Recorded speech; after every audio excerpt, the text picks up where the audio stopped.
Published 1906 CDT, the 30th of October 2017. Updated 2251 EDT, the 30th of October 2017. Defense Secretary Sir Michael Fallon has apologized for repeatedly touching a radio host's knee until she threatened to punch him in the face.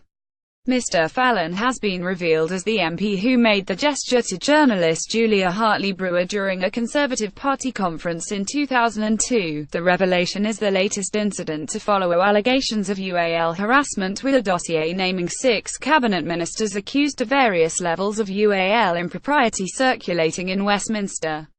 Defense Secretary Sir Michael Fallon has been revealed as the MP who made the gesture to journalist Julia Hartley-Brewer left during a Tory party conference in 2002. Mr. Fallon admitted he was the MP responsible for the incident to the Sun newspaper, despite Ms. Hartley-Brewer previously refusing to name the man involved. A friend of the cabinet minister said Julius, a good friend of Michael's, he overstepped the mark when he put his hand on her knee. She made clear it was unwelcome and he rightly apologized 15 years ago. Ms. Hartley-Brewer responded within minutes of the revelation, posting on Twitter this incident happened in 2002. A dossier pictured redacted by Mail Online naming 36 Tory MPs is circulating within Westminster. No one was remotely upset or distressed by it. My knees remain intact. I refer you to my earlier statement, following a scandal where 36 sitting Conservative MPs have been branded pests. Ms. Hartley-Brewer said a witch hunt was being carried out in Westminster. She also said wild rumours about MPs were circulating in Parliament, but that in her experience genuine harassment was rare. Hartley-Brewer responded this evening by saying no one was remotely upset or distressed by the incident in 2002. Yesterday the LBC host said she had been contacted by journalists about the incident in 2002, in the wake of wider claims of UAL misconduct, but said she regarded it as mildly amusing. Comparing her experience of a misjudged UAL overture to serious harassment or assault was absurd and wrong, she argued. In a statement released on Twitter yesterday she wrote, "Wild rumours and claims are circulating about many male MPs at Westminster in a media-feeding frenzy.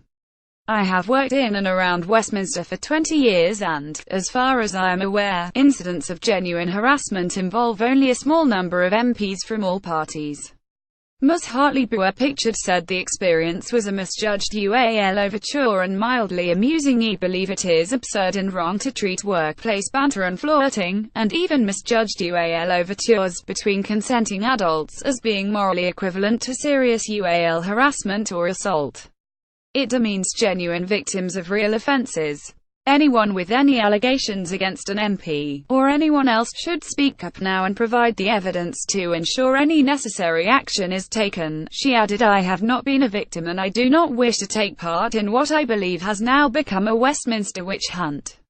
Recalling the incident, she said the MP, now a cabinet minister, repeatedly put his hand on my knee during a party conference dinner. I calmly and politely explained to him that, if he did it again, I would punch him in the face. He withdrew his hand and it was the end of the matter. I have had no issues since with the man in question and do not regard the incident as anything but mildly amusing, which is why I have declined to name him. The commentator said she did not recall the same minister making a remark about her breasts, as has been claimed. In a column for the Sunday Express in 2009 she described how the MP had propositioned her. She wrote, he told me, a firm believer in the long-standing Westminster rule of party conferences don't count. I told him, a firm believer in not going to bed with other women's husbands." Meanwhile, the dossier listing the alleged UAL misdeeds and affairs of 36 MPs including 6 cabinet ministers was circulating within Westminster. The explosive document suggests one of Theresa May's cabinet colleagues likes to have intercourse with men wearing women's perfume, while a second has odd UAL penchants. Another Tory MP has apparently been videoed being urinated on by 3 men, while a fourth politician apparently fornicated with male researchers.